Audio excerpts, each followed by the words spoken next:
죽음에 이르는 7가지 죄, 벌써 6번째 시간입니다.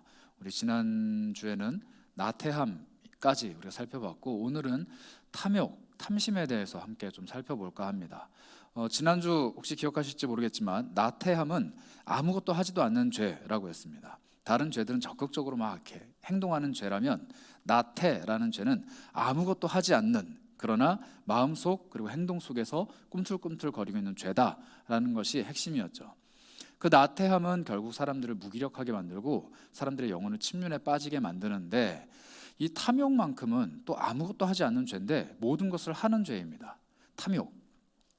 우리는 흔히 탐욕이라고 하면은 돈 혹은 먹는 것 혹은 자기 주머니와 자기 손아귀에 움켜쥐는 것, 이런 것들을 생각을 합니다. 그래서 더 많이, 더 크게, 더 깊게 자기의 것을 막 축적하는, 그래서 탐욕스러운 사람이라고 하면은 늘 막 뚱뚱하고 늘 게으르고 그러나 욕심이 가장 많은 그런 사람들을 떠올리게 하는데, 성경이 말하는 탐욕은 조금 달라요. 여러분들 이쯤 되면 눈치채셨겠지만 죽음에 이르는 6가지 제가 살펴보는 동안에 그 모든 죄들은 우리가 알고 있는 것과는 성경이 말하는 게 조금 결이 다르다라는 걸 알고 계실 겁니다. 탐욕은 그럼 과연 성경 속에서 어떻게 등장을 하는가, 이 탐욕이라는 죄를 성경은 어떻게 말하는가, 오늘 한번 살펴보고자 합니다. 여러분들은 돈, 성, 권력 중에서 뭐가 제일 탐나세요? 아무것도 탐이 나지 않으시나요? 돈, 성, 권력. 이거 그럼 좀 쉽게 질문을 드리겠습니까? 돈 많이 벌고 싶으신 분, 남자친구, 여자친구를 어마어마하게 많이 사귀고 싶으신 분, 정치인하고 싶으신 분. 우린 다 보통 첫 번째예요. 물론 두 번째, 세 번째도 있겠지만 보통 첫 번째입니다. 현대사회를 살아가는 사람들은 거의 100이면 99는 첫 번째예요. 그런데 왜 첫 번째인 줄 아세요? 첫 번째가 있으면 두 번째, 세 번째가 해결이 돼요. 이게 키입니다. 돈이 있으면요, 거의 모든 게 다 해결이 돼요. 생명 연장의 꿈도 돈이 있으면 비교적 수월하게 해결이 됩니다. 돈이 있으면 자신의 삶을 윤택하게 만드는 것뿐만 아니라 돈이 있으면 성, 권력, 그리고 이 땅에서 누릴 수 있는 모든 다른 탐욕스러운 것들을 다 가질 수가 있어요. 그래서 사실 탐욕 이꼴 돈에 결부되는 경우가 굉장히 많습니다. 그런데 오늘을 살아가는 그리스도인들이 굉장히 안타깝고 또 불안한 이유가 뭐냐면, 더 이상 돈 버는 것을 터부시하지 않아요. 예전에 기독교가 많이 흥황하던 사회에서는 돈을 많이 축적하고 재산을 많이 증식하는 것에 대해서 터부시되던 시대가 있었습니다. 우리나라도 마찬가지예요. 80년대, 90년대까지만 하더라도 기독교인들이 재산을 많이 증식하는 것은 좀 터부시됐어요. 왜냐하면 이것을 선하게 잘 사용하고 구제하고 막 섬기고 이러면 괜찮은데, 자기 뱃속에 혹은 자기 통장에 돈을 많이 막 착복하는 것처럼 느껴졌던 때가 있었습니다. 그런데 오늘날 여러분들, 돈 많이 버는 것을 터부시하는 사람들이 있나요? 돈 많이 버는 것을 싫어하는 그리스도인들이 있을까요? 돈 많이 버는 것에 대해서 서로 야, 너 그렇게 많이 벌어? 라고 부러워했으면 했지, 너 그렇게 많이 벌어? 라고 우리가 이렇게 이상한 눈으로 쳐다보냐는 말씀이에요. 그리스도인들 뿐만 아니라 이미 세상이 돈 많이 버는 것, 부자가 되는 것에 대해서 전혀 터부시하지 않고 오히려 이것을 지상 최대의 목표, 자기 삶의 가장 단 하나의 중요한 목적, 그리고 자기의 능력의 수치로 보게 됩니다. 능력 있는 사람 이꼴 돈 많이 버는 사람, 능력을 많이 가진 사람 이꼴 재산이 많은 사람. 우리는 보통 이렇게 생각해요. 그 사람 능력 있어 라고 하면은 일을 막 잘해서 상사에게 칭찬받는 사람, 혹은 성격이 너무 좋아서 사람들에게 칭찬받는 사람이 아니라 돈 많이 버는 사람이라고 생각을 한단 말이죠. 그래서 현대인들은 다 부자병에 걸려 있습니다. 근데 병이 병인 줄을 몰라요.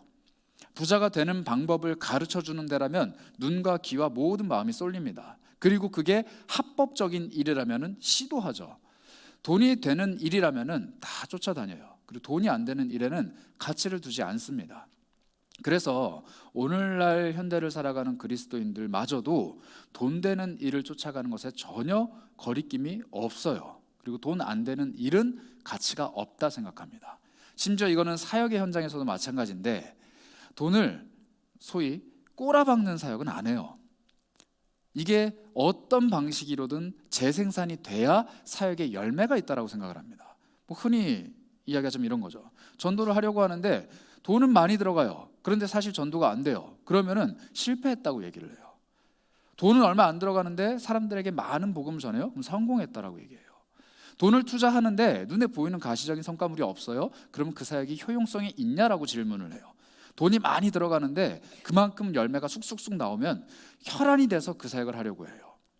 사실 아까 제가 광고 드렸던 한 끼 금식 생명그릇, 저 사역은 이런 효용성의 면으로 봤을 때는 제로입니다. 제로. 우리가 아무리 한 끼를 금식하고 돈을 모아도 우리에게 다시 돌아오는 반대급부란 없어요. 우리가 튀르키예와 시리아에 우리의 생명그릇을 보내고 또 신학생들에게 많은 사랑을 전달한다고 해도 그곳에서는 열매가 나타날지 모르겠지만 내 삶에 열매가 있냐는 얘기예요. 그래서 많은 그리스도인들이 이런 사역에서 관심을 점점점 끊어가기 시작합니다. 다시 한번 여러분들한테 질문을 드릴게요. 여러분들은 지금 개인적으로 섬기고 있는 선교단체나 혹은 섬기고 있는 복지센터들이 있습니까? 여러분들의 수입 중에 일부를 정해서 누군가에게 후원을 하고 있고 섬기며 그가 자라가는 것을 돕고 있습니까? 여러분들의 재정은 과연 얼만큼 남을 돕는 일, 다른 이들을 향한 곳에 쓰이고 있냐는 거예요. 저 구제연금 합니다. 아니요, 그거 말고 내가 떼어내서 분명한 목적을 가지고 누군가를 돕는 일, 이것을 하고 있냐라는 질문이에요. 오늘 우리가 살펴볼 탐욕이라는 것은 이렇게 다른 사람을 섬기고 이웃을 사랑하는 것과 강하게 결탁되어 있습니다. 왜냐하면 이것이 바로 탐욕을 이기는 비법이라고 성경이 이야기하기 때문이에요. 결론을 미리 말씀드리는데 다른 사람을 사랑하는 것이 내 안에서 탐욕을 제거하는 비법입니다. 왜 이게 다른 사람을 사랑하는 것과 내 자신이 탐욕스러운 것과 이렇게 맞닿아 있는가? 한번 오늘 말씀을 통해서 살펴보려고 합니다. 성경에 욥기라는 책이 있어요. 창세기랑 거의 같은 시대의 책입니다. 그래서 욥기는 굉장히 오래된 책이기도 하고 실제로 이 욥기에 써 있는 히브리어들은 상당히 번역하기가 까다로운 책이에요. 왜냐하면 너무 오래됐기 때문에 고어로 적혀 있는 책들입니다. 그런데 이 욥기가 다루고 있는 주제는 뭐냐면 하나님께서 사람의 인생에 어려움을 주셨을 때 그들의 반응을 보여주는 책이에요.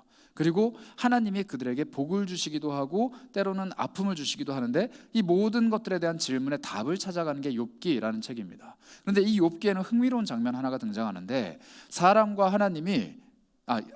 하나님이 대화를 나누는 장면이에요. 욥이라는 한 사람을 두고 사탄과 하나님이 대화를 나눕니다. 하나님이 자랑을 하세요. 너 욥이라는 사람 봤니?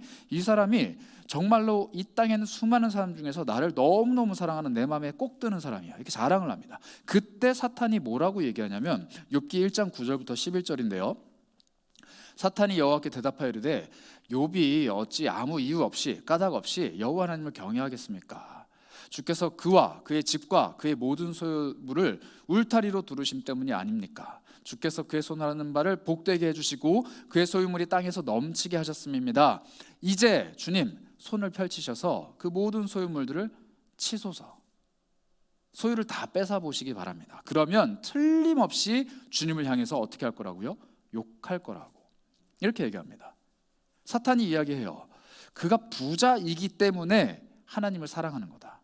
그가 부자이기 때문에 하나님을 경외하고 두려워하고 사랑하는 거다라고 얘기합니다. 가장 고대에 기록된 성경 그리고 인간의 근본적인 질문을 다루려고 하는 이 욥기가 제일 처음 이슈로 우리에게 던지는 질문이 이거예요. 너 살만하기 때문에 하나님을 사랑하는 거 아니니? 혹은 너 잘 살고 싶어서 하나님을 사랑하는 거 아니니? 조금 노골적으로 얘기해 볼까요? 돈 많이 벌고 싶어서 하나님을 의지하는 것 아니야?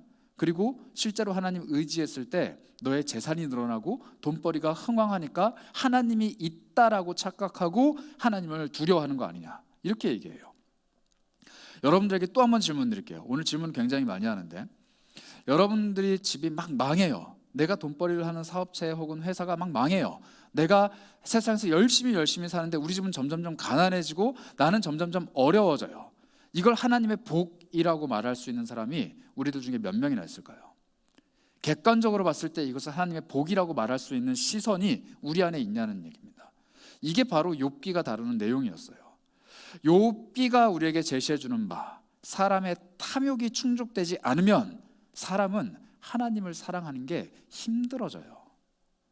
사람은 자기 자신의 재산, 자기가 끌어안고 있는 그 탐욕의 성질을 해결하지 않으면 하나님을 사랑하기 힘들어진다는 거예요. 먹고 사는 게 힘들어 죽겠는데 무슨 하나님을 사랑해요? 내 배가 지금 고파 죽겠는데 다른 사람을 사랑 못하죠. 이 탐욕이라는 문제를 건강하고 바르게 해결하지 못하면 하나님을 사랑하는 게 힘들어진다는 얘기예요. 자, 그렇다면 하나님을 잘 사랑하기 위해서 다 부자가 되어야겠네요. 탐욕이라는 문제를 해결하기 위해서 부자가 돼야 하나님을 사랑할 수 있다라면은, 이 탐욕이라는 것을 해결하기 위해서 부자가 돼야만 하나님을 사랑할 수 있다고 하면은 그리스도인들은 다 부자가 돼야죠. 나를 사랑하라고 하나님 말씀하시는데, 나를 사랑해라 라고 말씀하시는데, 또 이웃을 사랑해라 라고 하나님 명령하셨는데, 그 사랑을 실천하기 위해서 우리는 다 부자가 돼야 된단 말이에요. 그럼 또 질문할게요. 나 부자다 하시는 분, 저조차도 지금 든 손이 되게 민망해요. 우리 중에 부자라고 말할 수 있는 사람이 몇 명 되겠어요? 하나님이 나한테 복을 주셔서 내 탐욕이라는 것이 다 사라지고 내 마음이 부처님과 같은 그런 평안한 마음이 된다라면 정말로 나는 하나님을 사랑할 수 있는가? 이게 바로 탐욕이 가지고 있는 성질입니다. 우리를 끊임없이 속여요. 너 돈을 많이 벌고 안정적인 삶을 누려야 하나님 사랑할 수 있어. 너 생활이 안정적이어야 하나님 앞에 죄짓지 않고 하나님을 사랑할 수 있어. 너 그래도 남들처럼 엄청 많이 떼돈을 버는 건 아니지만 그래도 남들처럼 어느 정도 벌어야 하나님 앞에서 제대로 살 수 있다니까 라고 우리를 끊임없이 속여요. 그래서 돈벌이 앞에서 신앙이 약해져요. 돈을 벌어야 되는 상황 앞에서 마음이 약해진다고요. 내 돈이 손해가 생기는 상황에서 신앙이 무너집니다. 내 돈이, 내 소유가 깨지는 상황 앞에서는 신앙을 포기해요. 이게 그리스도인들의 종특이에요. 왜냐하면 탐욕은 우리를 처음부터 끝까지 계속 괴롭히기 때문이에요. 그래서 죽음에 이르는 7가지 죄 중에 6번째, 이 탐욕에 대해서 이야기합니다.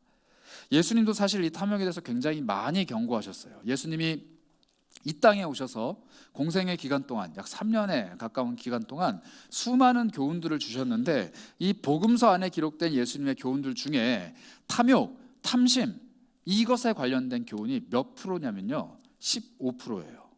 굉장히 많은 분량입니다.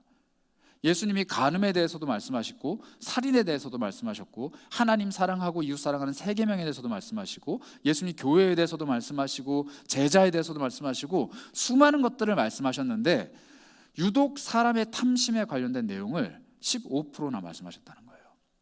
한 번 말씀하셔도 우리가 알아들을 법한데 도무지 못 알아듣고 다양한 방식으로 깨기 때문에 그 탐욕이라는 죄에 대한 부분을 15%나 말씀하셨다라는 겁니다. 그래서 이 탐욕만큼은 우리가 반드시 건강하게 극복해내야 하는 죄예요. 이 탐욕을 건강하게 극복하지 못하면 우리 그리스도인들은 그 마음의 기본부터, 근간부터 무너지기 시작합니다. 왜냐하면 모든 그리스도인들이 돈을 벌잖아요. 여러분들 중에 돈 안 버는 사람이 물론 있을 수 있어요. 학생들이나 아직 나이가 어린 청년들이나 혹은 전업주부를 꿈꾸는 사람들은 안 벌 수 있죠. 그런데 거의 대부분의 사람들은 돈을 버는 상황 앞에 놓여 있다는 거예요. 심지어 결혼을 해서 아이를 돌보는 저희 아내 같은 경우도 제가 벌어들이는 수입에 절대적으로 의존하기 때문에 돈을 버는 상황 앞에서는 어쩔 수 없이 다들 약해질 수밖에 없어요. 그 돈을 버는 상황을 마주하고 있는 우리를 너무나도 잘 알기 때문에 사탄이 공격하는 죄악 중에 가장 쉽고 가장 강력한 무기는 바로 탐욕, 즉 돈에 대한 부분이라는 겁니다. 그렇다면 이 탐욕은 도대체 어떠한 성질이 있길래 그렇게 쓴뿌리를 남기고 사탄이 걸고 넘어지는 걸까? 이 탐욕은요, 자기 스스로를 되게 인색하게 만들어요. 인색한 게 뭔가요? 다른 누군가에게 내 것을 내주지 않는 마음이에요. 인색하다, 구두쇠 같다, 돈을 아낀다, 이 표현은 단순히 돈을 아끼는 문제가 아닙니다. 내가 사랑하는 사람 혹은 나와 관계를 맺고 있는 사람에게 내 것을 내어주는데 굉장히 인색해요. 이 탐욕은 돈뿐만이 아니라 내 시간, 내 열정, 내가 가지고 있는 그 어떤 것들도 내어주기를 굉장히 꺼려하는 사람이에요. 그래서 결국 탐욕은 또 뭘 일으키느냐? 인간관계를 나쁘게 만듭니다. 여러분 이쯤 되면 또 눈치채셨겠지만 죽음에 이르는 7가지 죄들은 다 관계를 깨트려요. 사람과의 관계, 그리고 하나님과의 관계. 이 탐욕도 마찬가지입니다. 내 것을 조금도 내줄 수 없기 때문에 관계를 깨트려요. 야, 우리 밥 한번 먹자. 그래. 근데 내가 왜? 너랑 왜? 너랑 가까이 하고 싶지 않은데? 내 시간을 내주고 싶지 않은데? 내 마음, 내 삶 너한테 공유하고 싶지 않은데? 라고 벽을 쳐버려요. 이건 단순히 그 사람과 내가 성격이 안 맞다의 영역이기도 하지만, 또 하나 성경의 관점에서는 뭐냐면, 그 사람과 내가 맺어야 되는 거룩하고 선한 관계, 특히 형제 자매들 간에, 교회 안에서 만나는 형제 자매들 간에 그 사람과 내가 만들어가야 되는 하나님이 거하실 처소가 되는 이 교회 관계를 내가 쌓아가야 되는데, 그곳에 내 열정과 노력과 시간을 들이기가 싫은 거예요. 그게 아까운 거야. 차라리 그 시간에 다른 걸 하면 되는데 내가 왜 굳이 애를 쓰냐고요. 내가 왜 굳이 교회 공동체원들과 더 가까워지는데 시간을 쓰냐고요. 내가 왜 굳이 그 땀을 흘려야 되냐는 거예요. 차라리 다른 걸 하고 말지. 나에게 유익한. 그래서 탐욕은 결국 자기 자신을 또 쳐다봅니다. 다른 누군가를 사랑해야 되는데 결국 자기 자신을 또 쳐다봐요. 이거를 하면 그 사람에게 유익하긴 하겠지만 그거 대신 다른 거 하면 나한테 유익할 것 같은데? 그럼 이거 해야지. 이걸 하면 그 사람에게 도움이 될 것 같지만 이거 말고 이거 하면 나한테 도움이 될 것 같은데? 그럼 이거 해야지. 탐욕스러운 마음은 결국 자기 자신을 향한 사랑이 더 크기 때문에 다른 사람을 사랑하는 일엔 도무지 관심이 없어요. 이게 인색한 태도입니다. 또 하나는 이 자기 자신을 사랑하는 태도가 너무나도 커진 나머지 인색이 아니라 흥청망청 쓰는, 탕진하는 자세를 우리가 갖게 됩니다. 자기 자신에게는 전혀 아끼지 않아요. 나를 위해 돈을 쓰는 거 전혀 아깝지 않아요. 나를 위해 시간을 쓰는 것도 전혀 아깝지 않죠. 하나님이 아니라 나를 위해서 뭔가를 투자하는 일은 전혀 아깝지 않은 거예요. 그래서 어떻게 해요? 성경을 보기보다는 다른 걸 봐요. 하나님의 사람들과 대화를 나누기보다는 그렇지 않은 사람들과 더 많은 시간을 보내요. 하나님의 일을 꿈꾸기보다는 내가 좋아하는 일들을 해요. 두 개 중에 하나를 선택하라고 한다면 나의 본질은, 나의 본성은 늘 하나님 쪽이 아니라 다른 것을 선택해요. 이것은 그냥 우선순위의 문제가 아니라 내 속에 있는 탐심이 작용하는 겁니다. 하나님을 사랑하고 이웃을 사랑해라 라는 그 사랑의 계명을 실천하는 데 들어가는 에너지와 시간과 열정과 노력과 심지어 돈이 아까우니까 내가 하고 싶은 걸 하는 거예요. 거기에는 탕진을 해도 내 기분이 즐거우니까, 나에게 유익이 되니까 아깝지가 않은 거예요. 그래서 결국에는 이 탐욕이라는 감정은 우리에게 인색함 그리고 탕진, 이런 악영향을 남긴 끝에 이것을 남깁니다. 무엇이냐면 우상 숭배예요. 이 중에 우상을 숭배하시는 분, 우리 지난 주간에 올라갔던 주유정의 TMI 영상을 보고 템플스테이 가지고 지금 논란이 많은데, 여러분 꼭 절에 가서 부처님께 3,000배를 드려야 우상 숭배인가요? 여러분 혹시 이 중에 하나님이 아니라 다른 신을 섬겨야만 우상 숭배다라고 생각하는 분들 계신가요? 혹시 뭐 사주 보러 가거나 타로점 보는 거, 이런 게 우상 숭배다라고 생각하는 분들 계신가요? 아니에요. 아니에요. 사탄은 우리를 그렇게 어리석고 단순하고 무지막지하게 유혹하지 않습니다. 또 예수 믿어 예수 믿으라니까. 그런데 이거 해봐 라고 하면서 우리 마음을 다른 곳으로 끌고 가요. 너 하나님 믿어, 괜찮아, 천국 간다니까. 그런데 지금은 이거 해, 이렇게 얘기해요. 우리 지난주에 나태에 대해서도 살펴볼 때 잠깐 했던 얘기인데, 기도해야지, 전도해야지, 하나님 열심히 사랑해야지. 언제부터? 내일부터.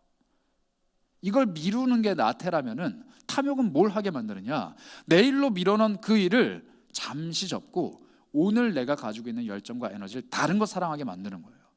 전도해야지, 그러나 오늘 이것 좀 하고, 열심히 하나님 사랑해야지, 이것 좀 더 사랑하고. 결국 이게 우리한테 뭐로 다가오느냐, 우상숭배다라고 이야기합니다. 하나님이 분명하게 말씀하셨어요. 하나님을 사랑하는 것 말고 다른 것들을 더 사랑하는 마음을 품게 되면은, 하나님이 아닌 다른 것들을 마음의 중심에 두게 되면은 그게 우상이다라고 말씀을 하셨는데, 예수님이 이러한 사람들을 이렇게 어리석다라고 말씀하셨습니다. 누가복음 12장 16절부터 21절인데요. 예수님이 비유로 이렇게 말씀하셨습니다. 한 부자가 있었는데 그 밭에 소출이 엄청 많았습니다. 그래서 마음속에 이렇게 생각해요. 내가 곡식을 쌓아둘 곳이 없을 정도로 많은데 어떻게 해야 될까? 행복한 고민이죠. 또 내가 이렇게 해야 되겠다. 내 곡간을 헐고 더 크게 짓고 내 모든 곡식과 물건들을 다 거기다가 쌓아둬야겠다. 또 내가 내 영혼 스스로에게 이렇게 얘기하겠다. 내 영혼아, 여러 해 동안 이제 쓸 걸 내가 마련했는데 오늘은 편안하게 쉬자, 오늘은 좀 즐기자, 즐겁게 하자라고 이렇게 말을 하고 하루를 마무리하려 하는데, 하나님은 이렇게 말씀하신다는 거예요. 야, 이 어리석은 인간아, 내가 오늘 밤 너의 생명을 취할 거야. 너의 영혼을 오늘 내 곁으로 둘 거야. 네가 지금 평생에 걸려서 준비한 그 곡식과 소출과 그 커다란 창고가 도대체 누구 거가 되겠니? 라고 물어보신다는 거예요. 그리고 예수님이 말씀하십니다. 재물을 위하여서 재물을 쌓아두는, 자기를 위하여서 재물을 쌓아두는 사람은 하나님께 대해서 부요하지 못한 자다라고 말씀하세요. 이게 탐심을 가진 사람들의 어리석은 말로입니다. 자기 자신을 위해서 계속 부를 축적해요. 그리고 자기 자신을 위해서 계속 뭔가를 쌓아가요. 하나님은 내일 섬기지 뭐, 하나님 내일 사랑하지 뭐, 오늘 내가 지금 가지고 있는 돈을, 오늘 내가 지금 가지고 있는 시간을, 오늘 내가 지금 가지고 있는 열정을 이곳에 더 투자해서 더 많이 회수를 해야 하나님께 더 좋은 거 올려드리니까 오늘은 여기에 최선을 다하자는 거예요. 하나님 앞에 하나님이라는 거 내일 하자, 오늘은 그걸 하기 위해서 준비하자, 이렇게 자기 자신을 속인다는 거예요. 그리고 그걸 합니다. 그런데 하나님 말씀하시죠. 너 오늘이 마지막이야, 이렇게 말씀하시는 거예요. 너 뭐하고 있니 도대체? 오늘 너가 해야 될 일은 왜 제껴두고 오늘 너가 하지 말아야 될 일에 대해서 최선을 다하고 있니? 이 탐심을 가진 사람들, 이렇게 어리석은 사람들인데, 이 탐심의 이유, 성경은 우리에게 뭐 여러 가지 것들을 이야기하지만 크게 두 가지를 얘기합니다. 탐심을 가지는 이유는 딱 하나예요. 첫 번째, 불안한 거예요. 이게 없으면 내 삶이 궁핍하고 초라해지고, 내 삶의 근간이 흔들리고, 내 삶이 재미없어지고, 내 삶이 보잘것없어질 것 같다라는 궁핍한 불안감이 있다 보니까 탐욕스러워지는 겁니다. 사람의 관계에서 탐욕스러운 사람들이 있습니다. 내 주변에 사람이 없으면, 내 주변에 친구가 없으면 내가 초라해질까 봐, 없어 보일까 봐 사람을 계속 만나는 사람들이 있어요. 돈에 탐욕스러운 사람들, 돈이 없어지면 내 자신이 너무 불쌍해지고 초라해지고 불안해질까 봐 돈에 목숨을 걸어요. 건강에 취약한 사람들이 있습니다. 다 얻어도 건강 잃으면 뭐냐? 운동 열심히 하고 맨날 약 사 먹고 건강에 관련된 모든 정보들을 섭렵해요. 하나님은 몰라요. 이런 사람들, 내가 가지고 있는 것들을 지키기 위해서, 나 자신이 한 사람들을 가꾸기 위해서 계속 무언가를 탐욕스럽게 추구하는데 정작 자기 자신을 위한 거예요. 이게 바로 탐욕의 첫 번째 이유예요. 불안함. 그런데 이 불안함은 사실 모든 사람에게 있어요. 그런데 중요한 거는 두 번째 이유입니다. 두 번째 이유. 이 불안한 감정, 그리스도인들은 어느 정도 해결을 할 줄 알아요. 그래서 이거 아니야, 하나님이 나한테 진정한 만족을 주셔. 그래서 하나님을 자꾸 찾죠. 다른 것이 아니라 하나님을 자꾸 찾아요. 그런데 그리스도인들이 느끼는 두 번째 독특한 감정이 있습니다. 하나님께 예배하고 하나님 사랑하려고 노력하고 하나님 뜻대로 살려고 노력하는데 우리에게 찾아오는 두 번째 감정, 불안함이 아니라 공허함이 찾아와요. 여러분들 그런 감정 경험해 보셨나요? 열심히 주의 일을 했습니다. 그리고 하나님 앞에 내가 할 수 있는 한 최선을 다해서 많은 것들을 드렸어요. 내 것을 막 내어놨습니다. 그런데 공허해요. 내가 열심히 뭘 섬기고, 내가 열심히 땀 흘리고, 내가 열심히 뭘 했는데 하나님이 내 삶에 채워주지 않는다라는 그 공허함이 찾아오는 거예요. 이게 세상에서 탐욕스러운 삶을 살아가야 돼. 이 탐욕의 논리 안에 젖어든 그리스도인들이 똑같은 논리를 하나님께 대입했을 때 얻는 감정입니다. 공허함이라는 것은 우리에게 다 찾아와요. 왜냐하면 우리가 처음부터 창조될 때 공허함을 느끼도록 창조가 됐기 때문이에요. 그런데 내가 그리스도의 일, 하나님의 일, 또 하나님께서 원하시는 것들을 막 열심히 합니다. 그리고 하나님께 내 것을 다 내어드렸다고 자부해요. 하나님께 기쁨이 되는 걸 다 했어요. 그런데 정작 그걸 하느라 내 것이 소진됐잖아요. 근데 이걸 하나님이 안 채워주신다라는 공허함이 찾아오는 거예요. 그래서 2년, 3년 샛별지기 하다가 그만두죠. 찬양팀 열심히 하다가 잠시 쉬어요. 리더 열심히 하다가 울며 불며 못하겠다고 얘기를 해요. 심지어는 저 같은 목사들도 수년 동안 사역하다가 번아웃이 와서 쉽니다. 왜 그럴까요? 하나님의 일을 하는데 공허함이 찾아오는 거예요. 왜요? 애초에 접근법이 다른 거예요. 내가 하나님의 일을 하는 그 사역의 원리마저도 탐욕이라는 원리 안에서 내가 자꾸 움직여가는 겁니다. 내가 하나님께 일을 내어드렸으면 하나님이 어떠한 복이든 나한테 일을 주셔야 내가 충족된다. 내가 하나님 앞에서 이 시간을 이렇게 섬겼으면 다른 시간에서는 나에게 충족시켜 주셔야 된다. 내가 소진되고 있다. 나는 충족받아야 된다. 이 원리를 자꾸 사역에 대입을 해요. 그래서 여러분들, 저도 물론 그랬습니다. 20대 때 봉사할 때 이런 얘기 많이 했어요. 저는 샛별학교, 주일학교 가면은 애들한테 너무 소진돼요. 제 모든 것들을 다 쏟아부어요. 그리고 청년부 와서 뭘 얻고 싶은데 또 리더 하래요. 뭐 하래요. 그래서 여기에서 얻는 게 없어요. 저는 도대체 언제 예배해야 돼요? 저는 도대체 언제 쉬어야 돼요? 그리고 주일날 이렇게 열심히 봉사하고 저는 월요일날 출근해요. 저는 어떻게 안식을 언제 해야 돼요? 라고 질문을 해요. 이 질문 틀리진 않았어요. 그런데 이 질문을 해결하는 방식이 틀렸다는 거예요. 이 질문을 해결하는 방식은 내가 어딘가에 쏟아붓고 투자하고 내어드릴 때 하나님이 충족시켜 주시는 내 탐욕을 해결하는 방식으로 해결해서는 절대 안 됩니다. 이렇게 하는 순간 우리는 봉사가 나 자신을 소진시키는, 사역이 나 자신을 깎아먹는, 하나님의 일이 내 것을 내어드리는 그것으로 변질이 돼요. 하나님의 일은 그렇게 하는 게 아니에요. 하나님의 일은 내가 내 것을 내어드리고 하나님께서 그것을 충전시켜 주셔야 하는, 무슨 버스카드 마냥 내어드리고 충전받고 내어드리고 충전받는 이런 어떤 선순환이 일어나는 그런 일이 아니라는 거예요. 하나님의 일은 하는 족족 내가 충전받는 비결이 있습니다. 하는 족족 충전받는 비결이 있다고요. 이것이 뭐냐? 탐욕을 해결하는 방법이자 내가 하나님 앞에 충전받는 방법이에요. 다시 한번 말씀드릴게요. 탐욕을 해결하는 방법을 알아야 하나님 앞에서 영혼의 갈급함, 영혼의 공허함을 해결할 수 있어요. 왜냐하면 탐욕이라는 감정은 내 가진 영혼의 이 공허함을 세상 것을 사랑하는 방식으로 해결해라 라고 하는 감정이라면, 이것을 건강하게 극복하는 방법을 알게 되면 더 이상 탐욕이 아니라 이 건강한 방법으로 해결하기 때문이에요. 성경이 제시하는 이 해결의 방법이 어디에 등장하느냐? 오늘 우리가 살펴본 삭개오의 모습에 등장합니다. 이 삭개오라는 사람은 굉장히 특이한 사람이에요. 오늘 본문 2절에 삭개오를 이렇게 표현합니다. 삭개오라는 이름하는 사람이 있었는데 세리의 장이고 부자다, 이렇게 표현합니다.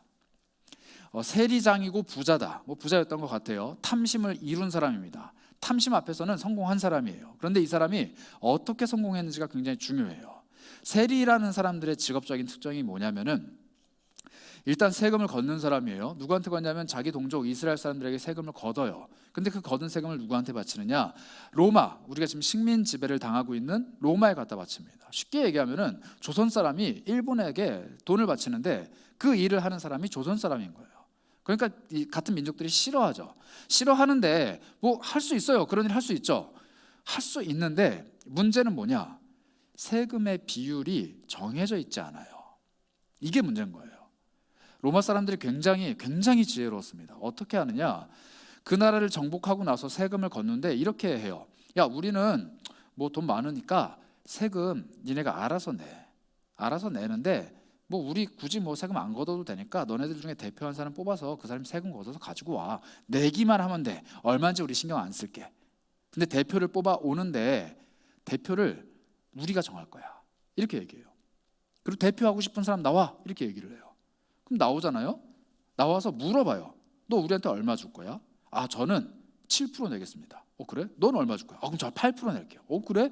너는 얼마 줄래? 저는 10% 내겠습니다. 그래? 그럼 너 10%, 너 딱 이렇게 돼버려요.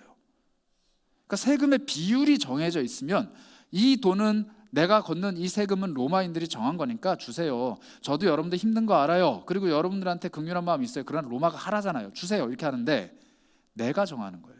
세리장이. 그래서 사람들을 등을 쳐먹는 겁니다. 내 동족이 피가 빨리고 고름이 나오는데 상관없어요. 나는 더 많은 비율을 로마 앞에 제시하고 로마가 나를 선택하면 나는 세리장이 되는 거예요. 그러니까 이 세금의 비율이 점점점 어떻게 될까요? 높아져요. 기하급수적으로 높아져요. 그런데 로마는 팔짱 끼고 있죠. 내가 정한 거 아니야. 니네들 정해 왔어. 나는 그냥 골랐을 뿐이야. 이렇게 얘기하는 거예요. 민족의 반역자 중에 반역자, 이런 사람이 없습니다. 세리의 장이라고 한다면요, 나머지 세리들을 총괄하는 사람들이에요. 각 지역의 세리들이 있는데 이 세리들이 얼마 거둘지 자기가 다 보고 그것보다 더 높은 퍼센테이지를 로마에게 얘기해서 자기의 그 자리를 계속 유지하고 있는.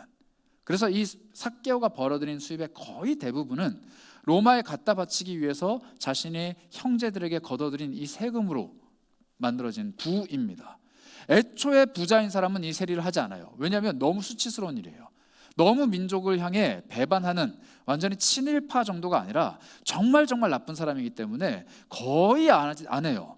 그런데 돈이 없지만 탐심을 해결하기 위해서 자신의 자존심, 자신의 민족, 그리고 자기 자신의 어떤 양심까지도 다 팔아치운 사람, 이 사람들이 세리라는 거예요.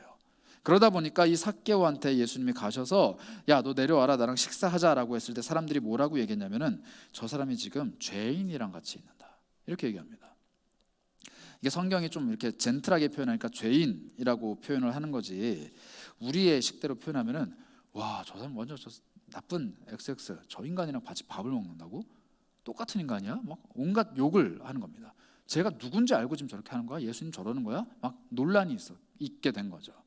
그런데 삭개오도 알고 있어요, 자신이 그렇게 욕을 먹는 사람이라는 것을. 그래서 어딜 가든지 동네에서 자기를 상종하는 사람이 없어요. 돈 거둘 때나 그냥 가서 얼마 내나 하면 돈을 주는 거지, 이 사람과 자기 자신은 절대 가까이 할 수 없는, 범접할 수 없는 그런 사람입니다. 완전히 등을 돌리고 있는 사람이에요. 그래서인지 삭개오가 예수님을 만나러 갔을 때 사람들이 길을 열어주지 않아요. 이렇게 좀 와서 그래, 너 예수님 보고 싶어? 일로 와봐, 여기 예수님 계셔 라고 안내할 법도 한데 일부러 막아요. 길을 계속 막는 거죠. 오지마, 안돼, 너 같은 사람 볼 사람 아니야. 오지마, 너 같은 사람이 마주할 분 아니야. 저분이 어떤 분인데, 마주하지 못하게 하는 거예요. 삭개오가 너무 열이 받아가지고 예수님이 걸어가는 길에 나무 위로 올라갑니다. 예수님 보려고. 돌 무화과 나무는 그리 높은 나무가 아니에요. 사람이 지나가면은 머리에 걸려요. 삭개오가 올라갔다라는 것은 예수님과 얼굴이 마주 보기에 너무 좋은 거리입니다. 멀리서 보는 게 아니라 대화하고 싶었던 거예요. 예수님 나 좀 보세요. 그런데 이 정말로 민족의 반역자 삭개오라는 사람이 왜 예수님을 마주하고 싶었을까요? 그 사람이 삭개오가 예수님에 대한 이야기를 들었기 때문이에요.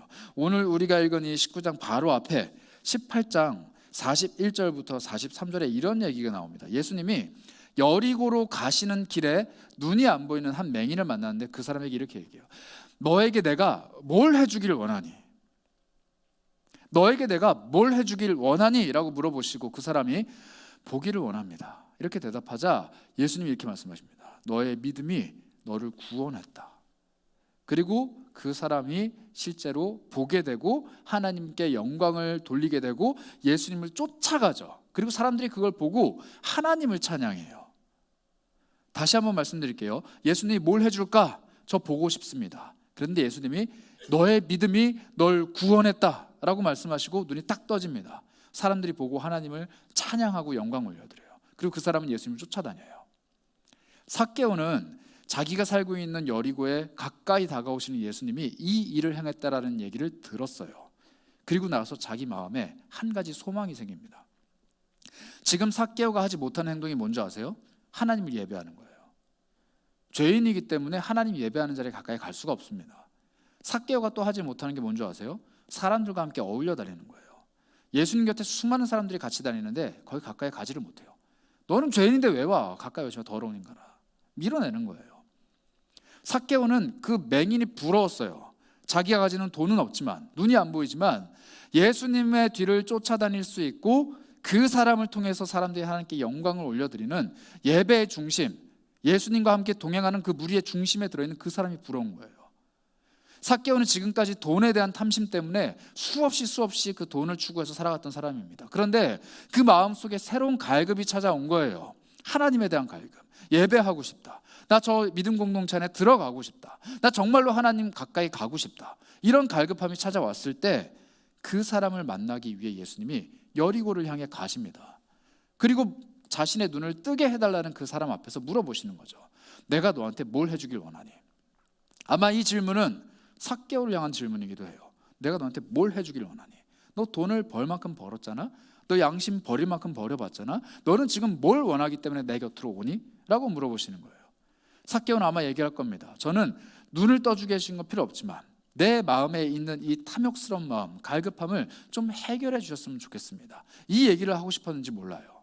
그리고 이 얘기를 또 하고 싶었는지 모릅니다. 저의 변화된 삶 때문에 하나님을 사람들이 예배하고 영광 돌렸으면 좋겠어요. 그리고 저도 하나님을 영광스럽게 찬양했으면 좋겠어요. 저 이 세리의 일을 시작한 이후로 사람들과 함께 예배해 본 적이 언젠지 기억도 안 납니다. 저 하나님 앞에 기도한다고 하지만 늘 죄인이기 때문에 성전에 가서 큰 소리로 기도하지도 못하고 늘 구석에서 숨어서 사람들 보지 않는 곳에서 그렇게 기도합니다. 기도하는 내 모습조차도 사람들이 손가락질하고 욕합니다. 나는 그냥 돈이 벌고 싶었을 뿐인데, 나는 그냥 정말로 없는 돈을 벌고 싶었을 뿐인데 어느 순간 나는 하나님을 예배하는 자리, 사람들과 교제하는 자리에서 떨어져 나가 있습니다. 이렇게 고백하고 있는 거예요. 하나님을 예배하는 하나님 사랑, 사람들과 교제하는 이웃 사랑, 이 자리에서 떨어져 나가서 온전히 돈 버는데 혈안이 되어 있는 이 삭개오, 이 삭개오의 모습이 오늘 탐심에 휩싸여서 살아가고 있는 우리 모습이라는 거예요. 이렇게 와서 예배하지만 일상으로 돌아가면 돈 버는 일에 혈안이 돼서 하나님 사랑하는 데는 등한시 되는 거예요. 아침에 일어나서 출근하고 열심히 일하고 저녁에 돌아와서 집에서 쉬는 거에 혈안이 돼서 하나님을 묵상하고 일주일의 삶을 하나님 앞에 내어드리는 삶의 예배로 꾸려가는 일에는 등한시하는 삶. 교회 공동체에 와서 교제도 하고 이야기도 나누고 시간도 보내지만 이 사람들을 사랑하는 일에는 너무 여력이 없다. 내려놓는 삶이에요. 내가 살아가는 그 삶을 잘 살아가기 위해서 교회 사랑하는 것, 하나님 사랑하는 것, 이웃을 사랑하는 것 다 등한시하는 삶. 삭개오랑 뭐가 달라요? 욕을 안 먹고 있을 뿐이지 삭개오랑 뭐가 다르냐는 거예요. 삭개오도 성전 갔습니다. 삭개오도 예수님 앞에 섰어요. 그러나 그는 관계가 완전히 단절된 탐욕스러운 인생이었고, 이웃을 사랑하고 하나님 사랑하는 일을 등한시하는 그 사람도 하나님과의 관계, 이웃과의 관계가 완전히 단절된 탐욕에 빠져있는 사람이랑 별반 다를 거 없다는 거예요. 여러분들 중에 혹시 오늘날 내 일상을, 돈 많이 버는 것도 아니고 그냥 내 일상을 월요일부터 토요일까지 살아가는 나의 삶을 살아가기 위해서 하나님을 사랑하는 일, 이웃을 사랑하는 일에 점점 지쳐가고 있는 사람이 있다면, 그것을 실천하지 않는 사람이 있다면 여러분이 삭개오입니다. 그리고 제가 삭개오예요. 열심히 돈 벌어요. 내 삶은 그럴듯해요. 그런데 하나님을 예배하는 삶, 이웃을 사랑하는 삶이 내 삶에 없어요. 그러면 나는 예수 그리스도의 근처조차 가까이 가기 어려운 삭개오라는 거예요. 그런데 희망이 있습니다. 예수님은 그런 사람을 만나기 위해서 여리고라는 곳까지 오신 거예요. 예수님은 그날 거리를 돌아다니셨습니다. 우리 한글 성경에는 여리고로 들어오셔서 지나가셨다라고 표현되어 있는데, 이게 정확히 표현하면 뭐냐면요, 여리고 안에 들어오셔서 거리를 왔다 갔다 하신 거예요. 누구를 만나려고? 삭개오, 그 한 사람을 만나려고. 그리고 예수님께서는 삭개오를 내려오라 하십니다. 그리고 그의 집에 들어가시죠. 그리고 밥을 같이 하세요. 식사를 같이 하시는 거예요. 그때 삭개오가 이렇게 고백을 합니다. 오늘 우리가 읽은 본문 8절인데요. 이렇게 고백합니다. 서서 주님께, 예수님께 이렇게 말씀드리죠. 주님, 보십시오. 내 소유의 절반, 내 이 큰 집과 내가 가지고 있는 소유의 절반을 가난한 사람들한테 주겠습니다. 그리고 만일 누구를 속여서 빼앗은 것이 있다면 4배를 갚겠습니다 라고 얘기해요. 사회로 환원하겠다, 기부하겠다 선언하는 거죠. 근데 이게 단순히 하나님을 만났고 예수 그리스도를 만났고 그 마음속에 감격이 있어서 충동적으로 고백을 한 거냐? 아니라는 거예요. 아니라는 거예요. 이 사람은 지금 예수님과 만나서 식사를 하고 있는데 무슨 대화를 했겠어요? 너네 집 반찬 맛있다? 이거 누가 했니? 이런 대화 할까요? 예수님 여기까지 오시는데 얼마나 걸렸어요? 이런 대화 할까요? 아니에요. 지금 삭개오는 간절해요. 뭐가 간절하냐? 하나님, 내가 하나님을 사랑하는 것, 그리고 이웃, 내가 이웃을 사랑하는 것, 도대체 어떻게 해야 될까요? 이게 간절한 거예요. 끊어져 있는 이 관계를 회복하고 해결하고 싶은데 어떻게 해야 되는지가 궁금한 거예요. 그리고 그것을 해내신 분 예수 그리스도 앞에 물어보는 겁니다. 식사하면서, 예수님, 내가 지금 탐심이라는 이 마음에 사로잡혀서 돈을 벌고자 혈안이 돼서 이렇게 살아왔는데 사실 나 하고 싶은 게 있었어요. 나 내 삶을 통해서 하나님께 영광이 되고 싶었거든요. 내가 벌어들인 돈 통해서 하나님께 영광이 되고 싶었거든요. 예수님이 눈뜨게 한 그 사람 통해서 사람들이 하나님께 영광 올렸듯이 나도 그거 하고 싶습니다. 나를 통해서 하나님이 영광 받으시고 사람들이 나를 통해서 하나님 예배하는 거 하고 싶은데 내가 어떻게 해야 될까요? 예수님이 아마 성경에 나오진 않았지만 여러 가지 말씀을 하신 것 같아요. 그때 삭개오의 마음속에 불타오르는 한 가지 마음이 생긴 거예요. 내 소유의 절반을 떼서 가난한 자들에게 줘야겠다. 그리고 내가 누군가에게 아픔을 주고 속여서 빼앗은 것이 있다면 4배로 갚아줘야겠다. 여러분, 절반을 떼주고 4배를 갚아주겠다고 했는데 아까 제가 잠깐 말씀드렸잖아요. 삭개오의 삶을 생각했을 때 이거는 너무 과한 행동이에요. 이 사람이 속여서 빼앗지 않은 게 없어요. 일단 물론 속이진 않았죠. 정해진 세율대로 그 사람에게 빼앗은 겁니다. 그러나 하나님의 입장에서는 형제를 속인 거예요. 하나님의 기준에서는 형제를 속이고 빼앗은 겁니다. 그 말은 뭐냐면 이제 앞으로 나는 세리질 안 하겠습니다. 그리고 건강하고 성실하게 살겠습니다. 그리고 거기서 벌어들인 돈을 가지고 내가 지금 부를 척척하기 위해서 착복한 그 피해 금액을 갚아내겠습니다. 변상하겠습니다. 이거예요. 앞으로 내 삶을 나를 위한 삶으로 사는 것이 아니라 내가 끼친 피해를 보상하는 삶으로 살아가겠습니다라고 선언을 하는 겁니다. 파산 선고예요. 스스로에 대한. 내 돈을 다 내어놓고 앞으로 내가 벌어들일 돈까지도 다 내어주겠습니다. 삭개오가 이렇게 바뀝니다. 삭개오가 이렇게 바뀌어요. 그런데 사람들이 안 믿죠. 안 믿어요. 삭개오는 2가지 행동을 했습니다. 첫 번째는 뭐냐면요, 예수 그리스도께서 도대체 무슨 일을 하셨는가, 이걸 본 거예요. 눈먼 그 맹인에게 예수께서 이런 일을 하셨더라, 나에게도 이 일을 하실 수 있겠지라는 것에 대한 확신이 생겼습니다. 2번째는 뭘 봤냐면 내가 해야 될 일을 본 거예요. 지금까지 나는 이렇게 살아왔는데 나는 이걸 해야겠구나 라고 예수 그리스도의 말씀 안에서, 그분과의 대화 안에서 찾기 시작한 겁니다. 그리고 고백을 하죠. 나는 이렇게 하겠습니다. 그런데 자기가 할 수 있는 영역 바깥쪽까지 얘기합니다. 나 지금 재산이 이만큼 있으니까 이만큼 할게요가 아니라 이만큼 있는 거 다 털고 더 많은 걸 하겠습니다 라고 선언을 해버려요. 그때 놀라운 일이 일어납니다. 어떤 일이 일어나느냐, 오늘 우리가 읽지 않은 본문이지만 19장 9절 10절에 예수님의 선언이 이렇게 고백이 됩니다. 예수께서 이르시되 오늘 구원이 이 집에 이르렀다. 이 사람도 아브라함의 자손이다. 10절이 더 대단한 본문입니다. 인자가 온 것은 잃어버린 자를 찾아 구원하려 함이라. 삭개오는 지금 피해 보상, 자신의 탐욕을 떨쳐내는 그 피해 보상에 대해서 얘기했는데 예수님 뭘 얘기하시느냐, 구원에 대해서 얘기하십니다. 그 사람이 정말로 필요로 했던 구원에 대해서 얘기하시는 거예요. 여기서 우리는 한 가지 원리를 발견하게 돼요. 탐욕스러운 삶을 끊어내는 비결, 제가 아까 말씀드렸던 삭개오가 했던 행동, 하나님이 나한테 뭘 하셨는가를 보고 내가 뭘 해야 되는지를 바라보는 2번째 행동을 할 때, 3번째, 하나님이 내가 할 수 없는 일을 하십니다. 이게 탐욕이라는 아주 중차대한 범죄를 극복해내는 비결이에요.